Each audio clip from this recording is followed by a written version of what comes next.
Just when Roman Dolidze thought that he could smudge his way to an ugly decision victory, Nassourdine Imavov hit him with reality and shut him down to get his victory. Guys, 4 main events in a row.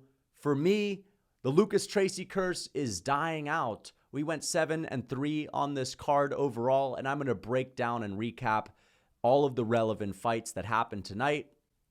There were a lot of big moments.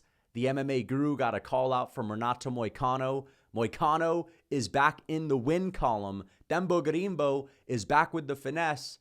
But first, let's talk about the main event. All right, I said that Roman Dolidze thought that he could smudge his way to a decision victory, and it's just embarrassing that the only thing he had outside of the 4th round, where he had a couple of minutes of grappling that was going his way, where he still couldn't get anything going, outside of the 4th round, the only thing this man was doing to win was pushing Nassourdine Imavov up against the fence and just, I don't even know what to call it, just smudging him into the fence, slugging himself across the octagon, initiating a clinch. I'm just so happy that Herb Dean was hip to this and kept disengaging these guys and calling him out for that nonsense. A really good work from Herb Dean, great reffing. And I think that the first scorecard that was read out, the 49-44, is the best scorecard that could have been given. Roman arguably only won that 4th round, and there was a big moment for Nassourdine Imavov where he landed like some front kick to the face of Roman Dolidze when Roman had his hand down after missing a takedown. And it's just another instance of why we need new rules, or we need rules that are stripped away. And I'm talking about knees or kicks to a grounded opponent. And correct me if I'm wrong, but I think it's only the case that you can't knee a grounded opponent, someone that has one of their hands on the ground. I mean, the rules are just so confusing. Is it one hand? Is it 2 hands? Can you throw a kick? Is it just knees you can't throw? Either way, we got to stop the nonsense. These wrestlers, these grapplers, they can't just hang out on all fours and bend down and put one hand on the mat and catch a 10-second breather. Fuck that. This is fighting. You should get punished if you miss a takedown in the open. You can't just hang out there. You should get punished for thinking you could just hang out during a fight. And then there was a big moment where Chris Curtis was saying, screw you, salty man Chris Curtis was going at Nassourdine Imavov after a perfectly legal kick. It should be legal at least. And Imavov did get dominated for the rest of the round on the ground. That was the only hairy moment of the fight where I started to get nervous. He had a point taken away from him. But the story of this fight was Nassourdine Imavov beating the shit out of Roman Dolidze on the feet, who had nothing. As I said in my prediction, Roman's just such a plodster. He's like a big oaf. He drags across the octagon, slugs across, drags his back foot, and just hopes and prays that he can land one of these big, ugly overhand shots with no speed on them.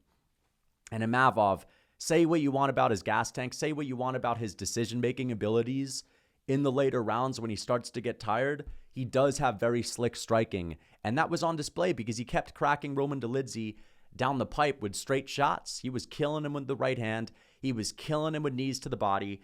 And he had a beautiful start to this fight where I was convinced that he was going to get a finish in the first round. And I rewatched that sequence. It was beautiful. Imavov hit Roman with the right hand over the top. He got Roman up against the fence. And he did drop him with a couple of punches, but it was actually a knee to the midsection that really got to Roman Dolidze and hurt him badly. And then he followed up with a couple of hooks and just teed off on him after that. Had like a minute of ground and pound, even a submission attempt. So I gave him the first round via 10-8. The only round you can argue for Roman Dolidze, I guess, is the second and the fourth. I was getting a little bit worried in the second because it looked like Imavov was starting to slow down, and he had that typical Nassourdine Imavov facial expression of, oh shit, like, I don't know about this. 3 more rounds, I'm starting to break. Imavov doesn't have the best gas tank.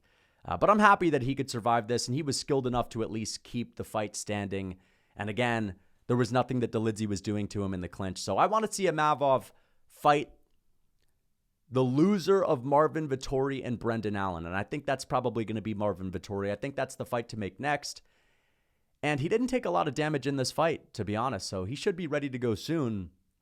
For Dolidze, I guess you could put him back on the Contender Series or something like that, or just give him an entry-level UFC fighter because he's just not good enough to be in the rankings. He's got good jiu-jitsu, but that's literally it.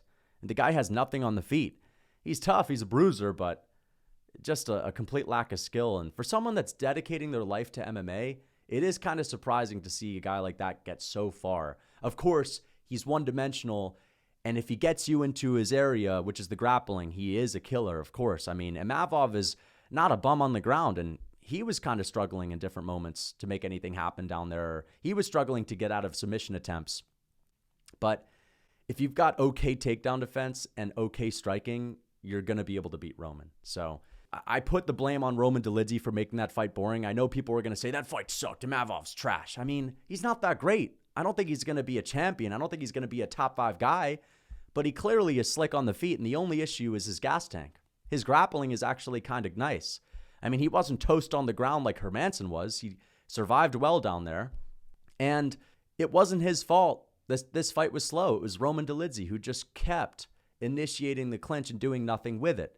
And yeah, you could say that Imavov welcomed the clinch too much, but, he was getting tired. It is what it is. He still made the best of it, and he tried his best to hurt Roman Dolidze in that 4th round with that kick to the face that ended up making it so he lost a point. But as soon as that rule is gotten rid of, we're going to see more moments where someone like Nassourdine Imavov, despite being tired, can fuck the grappler up that's just trying to smudge their way to a decision victory. So credit to Nassourdine.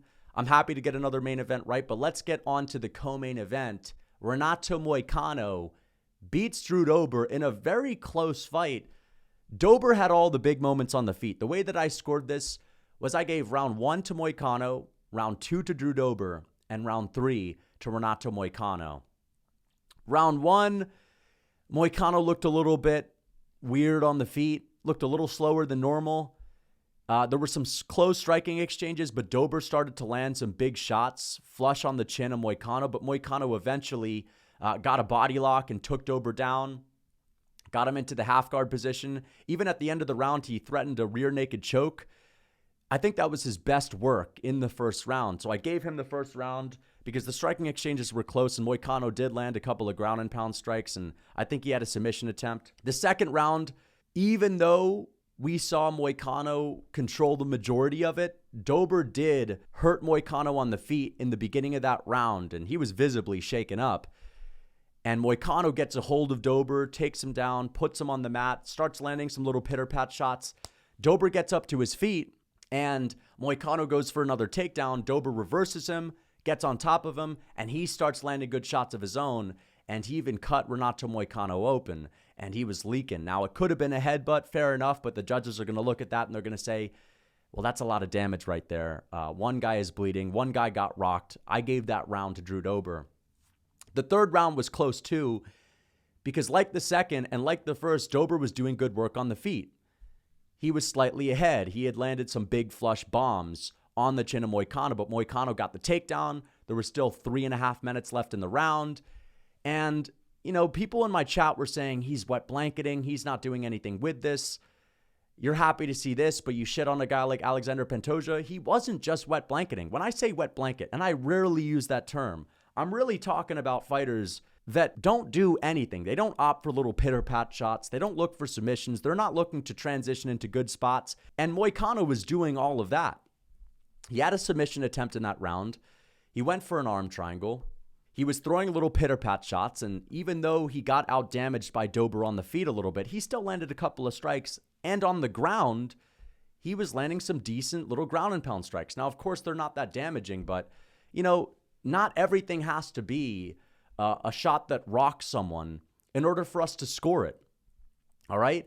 Like, if all things are very close, then little ground and pound shots do count, and control time starts to count.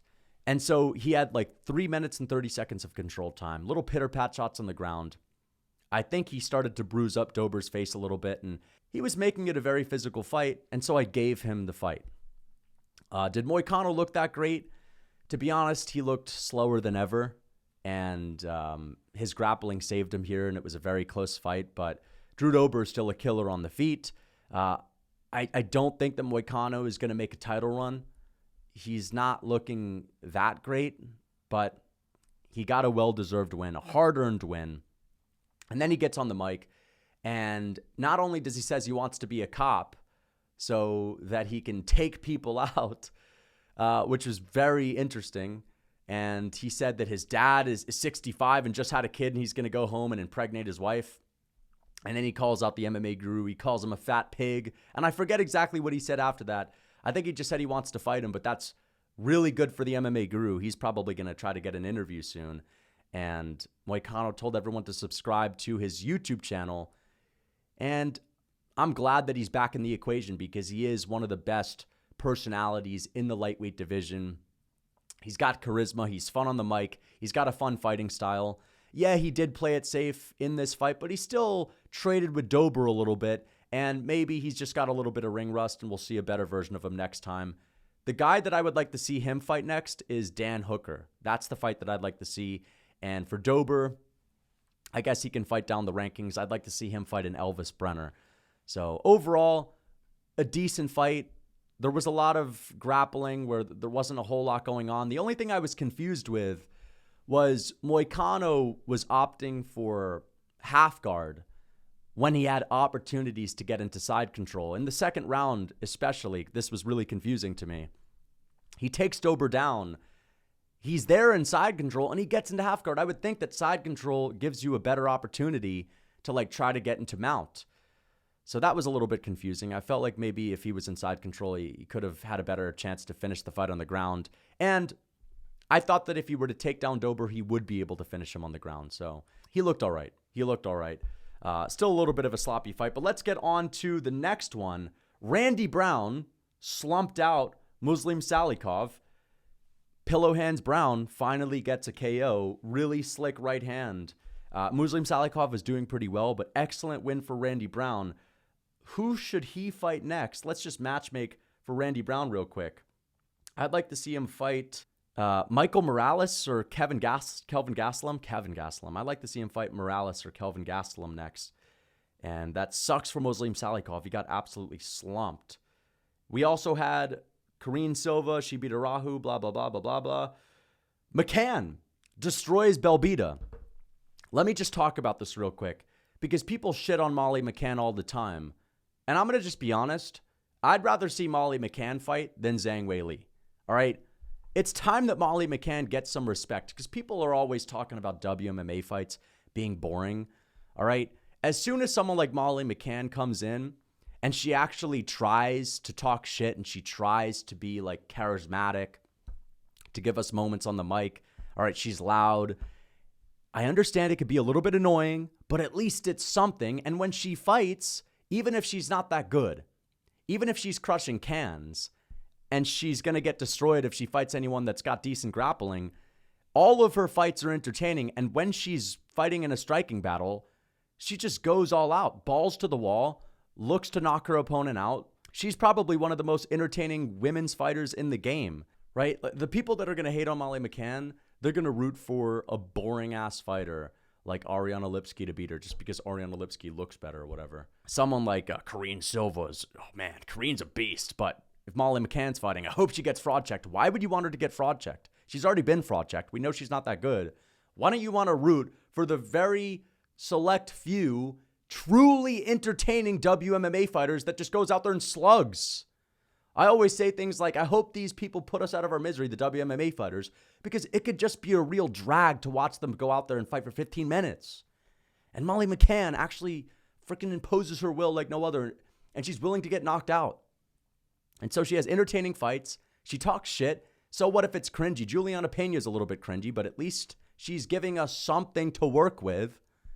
And I like it when fighters actually try to market themselves, whether it's cringy or not. The same reason why I think it's good that Adesanya and Ian Gary are in the game. And so she had a great win, gets an armbar, all right? An ugly WMMA armbar, but it works, and it was entertaining. We also saw Themba Gorimbo destroy Pete Rodriguez, and I thought that Pete Rodriguez's only chance to win this fight was going to be on the feet because he actually did land some good shots on JDM, and Themba Gorimbo makes Pete Rodriguez look easier than JDM did, all right?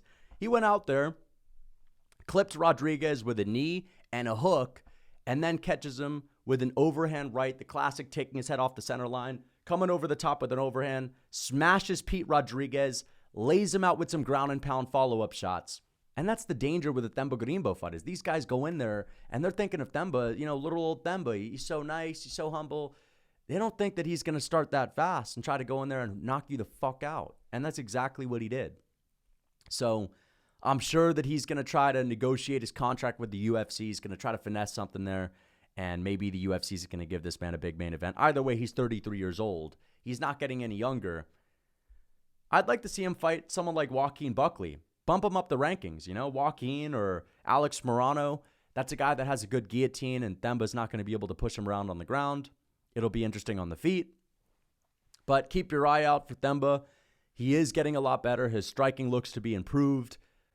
Even though Pete Rodriguez is a little bit of a small fry, and he probably shouldn't be fighting at welterweight, he should be in the 155-pound weight class. Either way, good win for Themba Gorimbo. It's good to see Themba actually get like a really dominant performance, because the last one he got, even though he dominated the first round, it wasn't the cleanest looking performance. He still went to a decision. The second round and the third round was a little bit slow, and his first fight he lost to AJ Fletcher, and that wasn't the greatest look either. And people have been saying that Themba isn't very good. He's getting all of this hype because of his story with The Rock. And this was the performance that he needed to get his respect as someone that's actually got skill and potential. Because not only does he have like a really good frame for the welterweight division, he has a long reach, he has power, and we know he has good grappling. So, excellent win from Themba Gorimbo. It couldn't have gone better for him. A first 30-second KO. He finesses another victory, and he's getting a lot better. Charles Johnson versus Azat Maxim should have been a draw, by the way. I know people are happy for Charles Johnson. Listen, I understand that you're happy that he came back from adversity and came back from a hard first round. Listen, he did well. He didn't lose the fight, but the first round was a 10-8 for Azat Maxim. Azat Maxim dropped him twice and rocked him on 2 other occasions. If you rock someone 4 times and 2 of them are knockdowns, and you also get a submission attempt in there, I'm sorry, man. Like, you just cannot not have a 10-8. That's a 10-8 round, straight up. And Johnson did good work in round 2. He did good work in round 3. He almost submitted Azat Maxim. And yeah, it's not the best look for Azat, but I'm just going to call it out, say it how it is. All right, I picked Azat. I'm not being salty about this, but this should have been a draw. It should have been a 10-8 round, and the way that you score that is a draw. So there's that. Let's get on to the next one. Jungliang Lee beats Blake Bilder. Blake Bilder looked terrible, honestly. And I underestimated how big Jungliang Lee was going to be in there, because I thought that Blake Bilder was going to use his physicality to win the fight. And he tried. He tried to take Jungliang Lee down, and it just didn't work. And he looked tiny out there, so I was kind of wrong on that. And that was that, man. We saw Peterson get beat by Pogues. Pogues stuffed the takedowns, showed good wrestling, and gave Peterson a good old-fashioned welcome to the UFC ass whooping. Both of those guys should still cut down into lighter weight classes. They're not fighting where they should fight. But overall, I did pretty well on the card. I went 7-3, and I'm happy with the outcomes. I'm happy that Nassourdine Imavov won. I'm happy that Randy Brown won, because he's still sort of young, and he can make a run for the top 10. Moicano, it's good that he won. Even though he didn't look that amazing, it's good that he won. He's a big personality for the lightweight division. Drew Dober didn't take a lot of damage. No shame in losing that one. And, of course, Molly McCann gets it done, too. And I'm a Molly McCann fan. I think she is probably the most entertaining fighter in WMMA, because she just goes out there and slugs. And I don't care if it's low level. It's still fun. I'd rather watch that than a technical battle in WMMA. I'm going to be honest with you. Okay? Kizriev didn't fight. Sucks for him, man. That guy was getting some hype going into this week. And we saw an eye poke in the first exchange. So hopefully the UFC can rebook the Kizriev and Mac McMurdoch fight. I got the Radke and Urbina fight wrong. Urbina just looked terrible. He looked super scared of Radke, and Radke looked to be improved since his fight with Blood Diamond, who, of course, is the city kickboxing legend, even though he's not very good. So that was that. Hope you guys enjoyed the video. Let me know what you think in the comments. Until next time. She actually is entertaining. I don't want to hear anyone trash talking Molly McCann. Oh, I hate Molly McCann. Fuck you. Molly McCann's fucking awesome for the sport, man. It's one of the only WMMA fighters that's actually... This is awesome. Come on. I just don't like how she talks shit, man. Okay. So you'd rather Zhang Wei Li, smile and put her thumb up, smile and wave? Like the penguins from Madagascar. Nice. She's got a sub. Yeah! Yeah! Molly McCann, let's go! Most entertaining WMMA fighter on earth. I don't want to hear anything. She is entertaining. I'm tired of all the people hating on her. She actually makes WMMA fun, and she talks shit too. And she's got a cocky attitude. All right. She's not just smiling and waving on the freaking mic like every other. Oh, she even kissed her. But don't expect Themba to just rush in and get reckless. He is not that type of fighter. Oh, yes! Yes! Yeah! Let's go! Woo! Themba Gorimbo!